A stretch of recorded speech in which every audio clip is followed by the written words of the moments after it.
नमस्कार, मैं हूं मोनालिका मेड़तवाल। आप देख रहे हैं राजस्थान वन।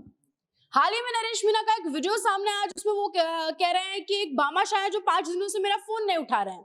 तो वो जो भामाशाह है माता दिन गुजर और नरेश मीणा दोनों के बहुत करीबी, जो दोनों से ही बहुत अच्छे से कनेक्टेड है। प्रहलाद खटाना जी हमारे साथ हैं। सर हमें बताएंगे कि इस बात में क्या सच्चाई है कि क्यों नरेश मीणा ने वो बात मंच से कही और क्यों वो भामाशाह जो है वो फोन नहीं उठा रहे। जी सर नमस्कार। नमस्कार। सबसे पहले तो मैं इस बात पर यह कहना चाहूंगा कि भाई नरेश मीणा जी ने जो कहा है वो भामाशाह नाम लिया है, किसी भामाशाह का व्यक्तिगत नाम नहीं लिया है।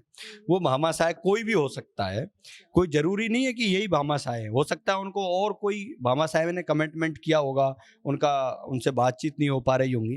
लेकिन फिर भी जिस तरीके से सोशल मीडिया पर भामाशाह माता दीन पनिहार जी को जोड़ा जा रहा है, जिसमें भामाशाह माता दीन पनिहार जी के भी लोग सोशल मीडिया पर लिख रहे हैं, भाई नरेश मीणा के भी समर्थक लोग सोशल मीडिया पर लिख रहे हैं।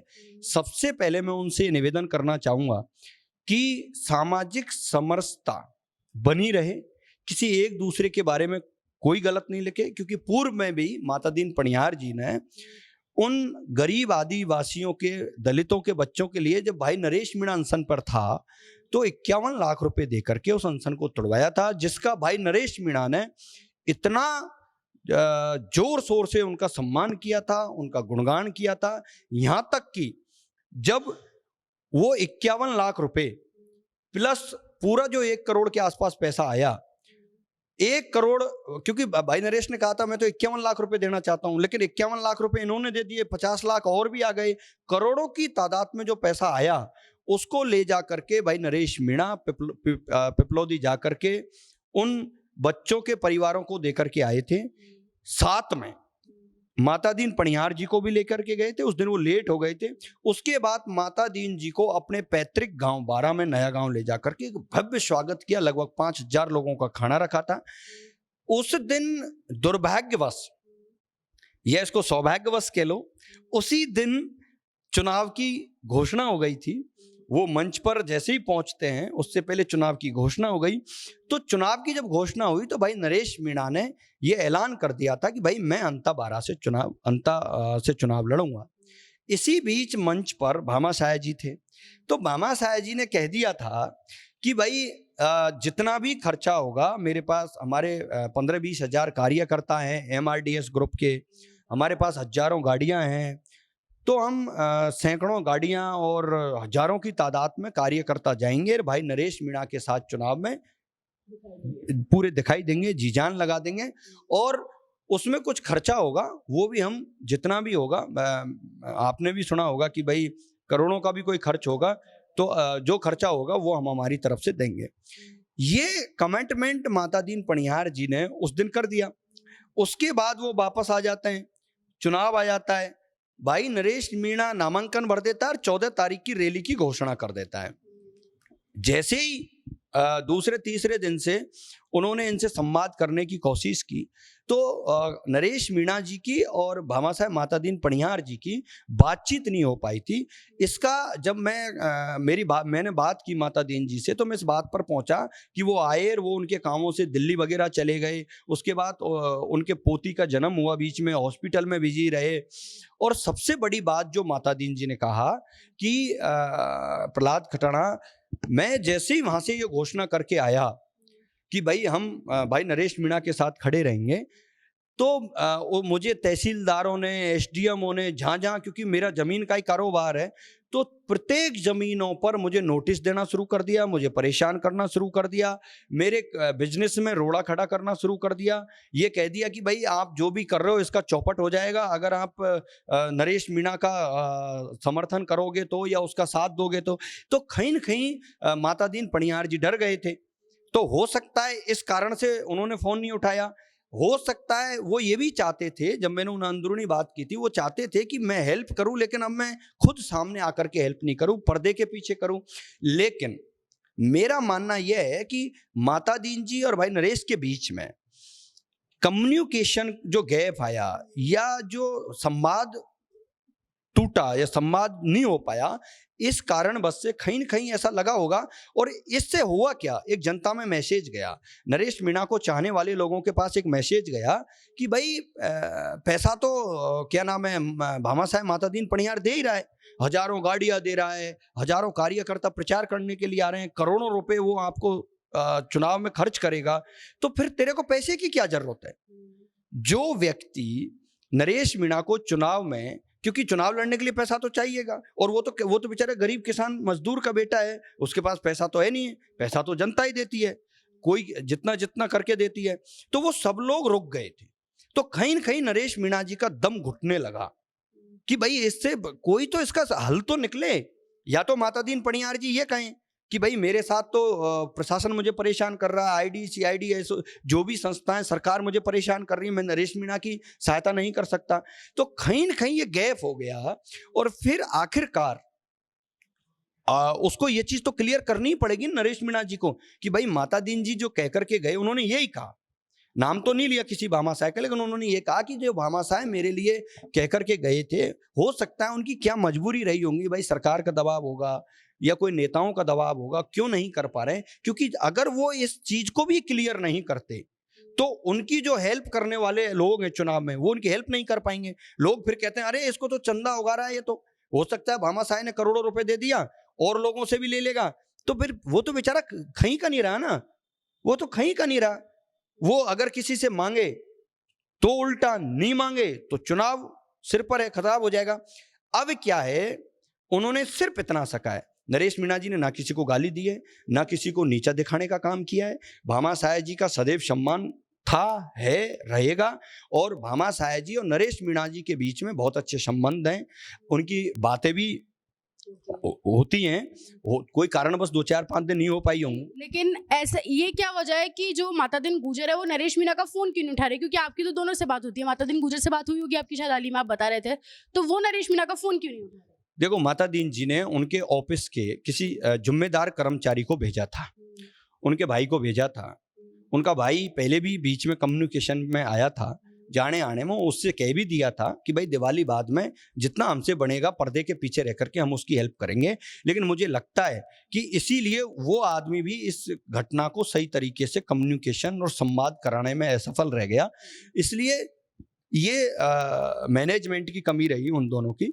रही बात माता दीन जी की फोन उठाने की नहीं उठाने की, तो बड़े बिजनेसमैन है वो, किसी का फोन उठा सकते हैं, नहीं भी उठा पाए, सबकी अलग अलग जिम्मेदारियां हैं और मजबूरियां हैं, परेशानियां हैं, तो वो गलती हो गई होगी। लेकिन ये तो इतनी बड़ी बात नहीं है, ये इतनी बड़ी बात नहीं है। बड़ी बात यह है कि जिस तरीके से 2 दिन से दोबारा से माता दीन पनियार वर्सेस नरेश मीणा के बीच में जो विरोधी लोग हैं, जिनको मौका मिल रहा है, जो कुछ लोग तो माता दीन पनियार को नीचा दिखाने की कोशिश कर रहे हैं, कुछ लोग नरेश मीणा को नीचा दिखाने की कोशिश कर रहे हैं, जबकि ऐसा कुछ नहीं है। वो दोनों एक थे, एक हैं, एक ही रहेंगे, आगे चुनाव में भी वो साथ खड़े मिलेंगे।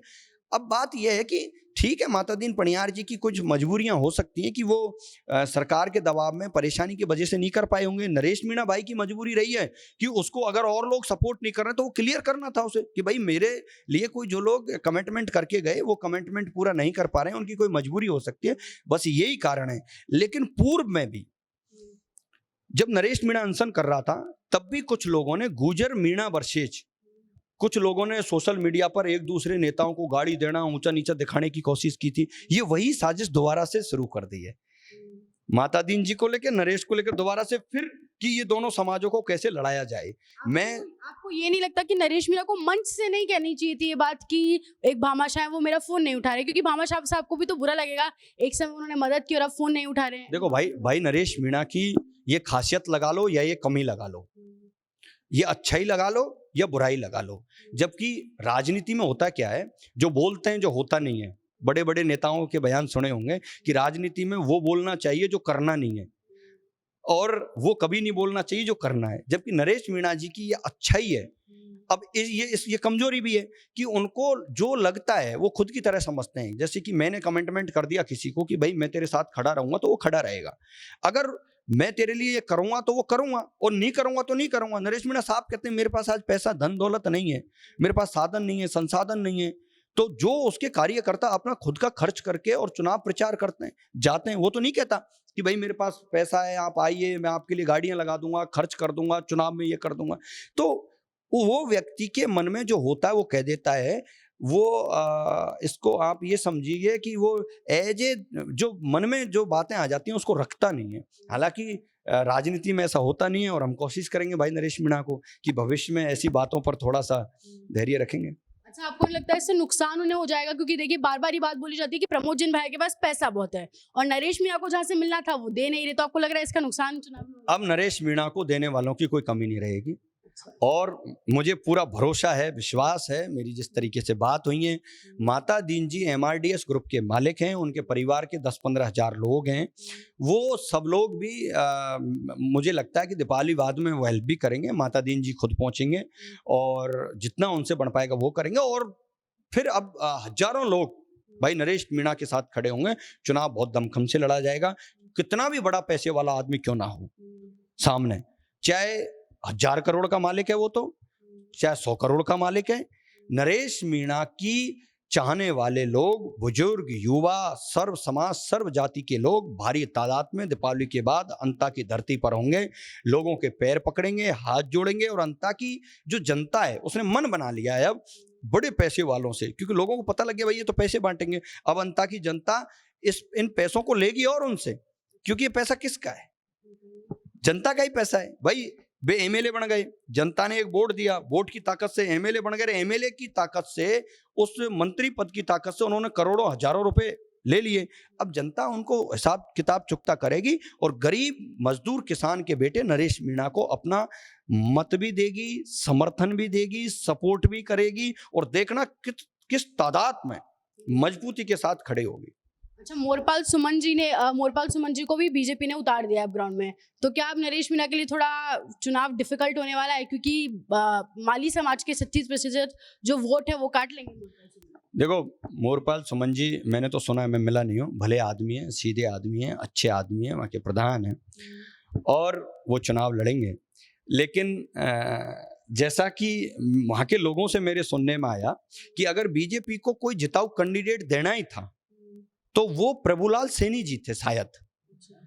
चुनाव जीतने वाले कैंडिडेट तो प्रभुलाल सैनी जी थे, लेकिन प्रभुलाल सैनी जी को तो टिकट दिया नहीं, और ये उन लोगों के कहने पर टिकट दिया है कि ये सिर्फ ये वोट काट ले और प्रमोद जैन भाया जी वहां से चुनाव जीत जाए। ये उन लोगों का गठजोड़ है जो जिस तरीके से पूर्व में बताया जाता था कि हाड़ौती के कांग्रेस बीजेपी के मिले हुए नेताओं का जो गठबंधन है, उनका कैंडिडेट है सुमन जी।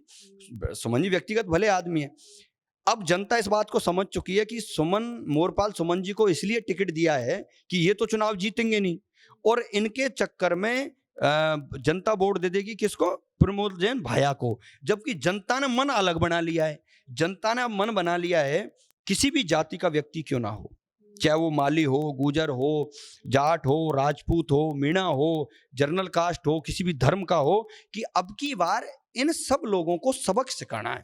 पैसे वालों को, सरकार में बैठे हुए लोगों को, अब की बार संघर्ष करने वाले किसान के बेटे नरेश मीणा को वोट देना है, क्योंकि 2-2.5 साल की बात है। इससे ना तो कांग्रेस सरकार सत्ता में आ रही, और अगर ये एक सीट चली जाएगी तो बीजेपी की सरकार नहीं गिर रही। इसलिए अब जनता ने सोच ली कि एक लड़ाकू, एक योद्धा हाड़ौती में हमें नया नेता पैदा करना है, तो नरेश मीणा को वोट देने का पूरा मन बना लिया है। अच्छा, आप तो नरेश मीणा के बड़े करीबी हैं। नरेश मीणा एक बात और कह रहे थे कि इंटरनली सचिन पायलट और प्रहलाद गुंजल कहीं ना कहीं उनके साथ हैं। कितनी सच्चाई है इस बात में? कौन साथ है कौन नहीं है, ये बिल्कुल अभी इन पर चर्चा करने का समय नहीं है।